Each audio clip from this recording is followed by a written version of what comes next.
Bueno, buenos días. Mi nombre es Bárbara Fin. También soy formada en la Universidad de Buenos Aires. Soy médica clínica, geriatra y tengo un magíster en bioética. Trabajo hace 19 años en el Hospital Británico como médica de planta de una sala de internación clínica y coordino el comité del hospital. Agradezco la oportunidad de escucharnos y de debatir, y me parece que hay cuestiones que deberían quedar fuera del debate y centrarlas por ahí en otro lado. Es sorprendente volver a escuchar discusiones sobre en qué momento comienza la vida y hasta qué punto protegemos o no protegemos las vidas. Desde la ciencia no cabe duda el momento de comienzo de la vida. De un óvulo y un espermatozoide son células aisladas, pero una vez que se unen y se produce esa fusión de núcleo femenino y masculino llamada singamia, ese ser, ese individuo, tiene un ADN propio, genéticamente diferente al de su padre o al de su madre. Hoy el ADN es nuestra identificación biológica. Nadie se permite dudar de la certeza de la huella genética. Con el ADN reconocemos cuerpos, identificamos homicidas, asumimos paternidades. Es una prueba irrefutable y personalísima de un ser humano. Es una representación directa de identidad. Otorgamos derechos y tomamos decisiones basándonos en el mismo ADN que, estando dentro del útero materno, pretendemos desconocer. Desde ese momento contiene todo lo necesario para desarrollarse y el rol de la madre se limita a asistir ese crecimiento. De la misma manera que lo continúa haciendo los primeros años de vida. He escuchado que sin la madre el embrión no puede vivir, así como tampoco lo hacen los niños en los primeros años de su vida. Y en un caso le pedimos a la madre que lo proteja y le damos la obligación desde el Estado de proteger y cuidar esa vida, y en el otro le permitimos decidir sobre esa vida. Por otro lado, la medicina, y con solo el fin de diferenciar diversos procesos evolutivos, le pone diferentes nombres a estos procesos. Blastocito, embrión, cigoto, feto, pero en ningún lugar de estos hay una clara diferenciación entre esto no es vida y esto sí es vida. También es importante aclarar que un ser humano no se define por su capacidad de conectarse con el medio, comunicarse, razonar, sentir o expresar sus sentimientos. No tenemos categorías de vida de acuerdo a la capacidad intelectual. Y para aquellos que sostienen que si la medicina declara muerto a alguien que no tiene actividad cerebral, lo mismo podría usarse en el embrión, aclararles que olvidan una parte fundamental de la definición, que es la irreversibilidad del proceso. En la muerte encefálica hay un cerebro que se daña en forma irreversible, es incapaz de sostener sus funciones y de ahí por delante no hay nada. Mientras que en el embrión es un proceso que avanza, tiene todo por delante y nada lo detiene. Uno escucha con demasiada frecuencia que las mujeres tenemos derecho a decidir sobre nuestro cuerpo. La primera falacia que yo veo en eso es que en el caso puntual de la mujer embarazada no es nuestro cuerpo, es el cuerpo de otro ser genéticamente diferente. No es una célula, no es un órgano, es otra vida. No podemos poner la autonomía materna por sobre otra vida, justamente esa vida cuya autonomía está conferida a esa madre.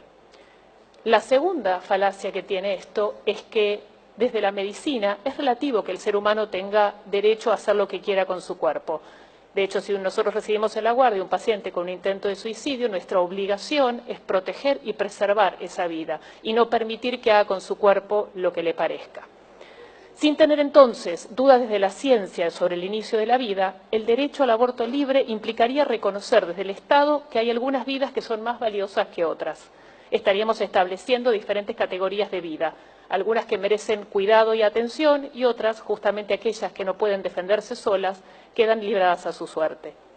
Siguiendo la idea de la vida, toda vida es digna, su valor no depende de su capacidad intelectual o su capacidad de sentir o expresarse. Estas opiniones generan alarma en aquellos que creemos en una sociedad humana e inclusiva. ¿Qué diferencia existiría entre un embrión o un adulto en estado vegetativo persistente o un anciano en la etapa final de una demencia?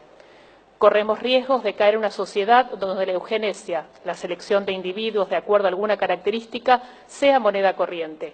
Y no es necesario recordarles las consecuencias que ha sufrido la humanidad cuando intentó ese camino. Los procesos de Nuremberg marcaron un punto culminante y así términos como eugenesia o mejoramiento de la raza quedaron totalmente grabados en nuestra conciencia social. Pero se queda a la vista que las personas tenemos poca memoria y las prácticas eugenésicas continúan desarrollándose. Y en este punto en particular, hacer hincapié en lo que sucede en otras sociedades donde el aborto es legal. España, legalizado desde el 2010, y con respecto puntualmente a la trisomía 21 o síndrome de Down, 10 años atrás nacía un caso cada 670 niños vivos y hoy hay un caso cada 1.300 nacimientos. La proporción de aborto inducido en aquellos padres que hacían diagnóstico prenatal fue del 95.7%.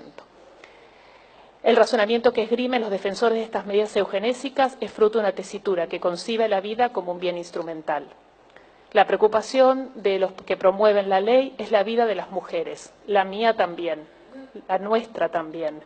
Ambas vidas son importantes y no podemos resolver la muerte con más muertes.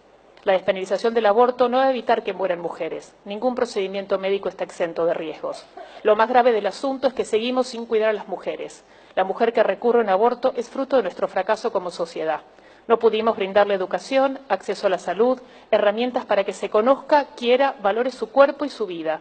No supimos acompañarla en situaciones de violencia y ahora pretendemos solucionar toda esta enorme falta simplemente asegurándole un aborto limpio, sin pensar que después la que sigue sufriente y sin herramientas es la misma mujer, sumando a todo lo anterior el dolor de una muerte.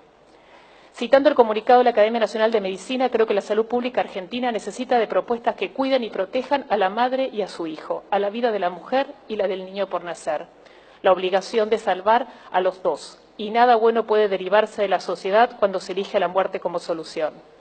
La solución no es el aborto, la respuesta no es el aborto. Un minuto. La muerte nunca puede ser la respuesta. Para finalizar, quería compartirles un párrafo de un libro que me acompaña desde mi adolescencia, que es El hombre en busca del sentido, de Viktor Frankl.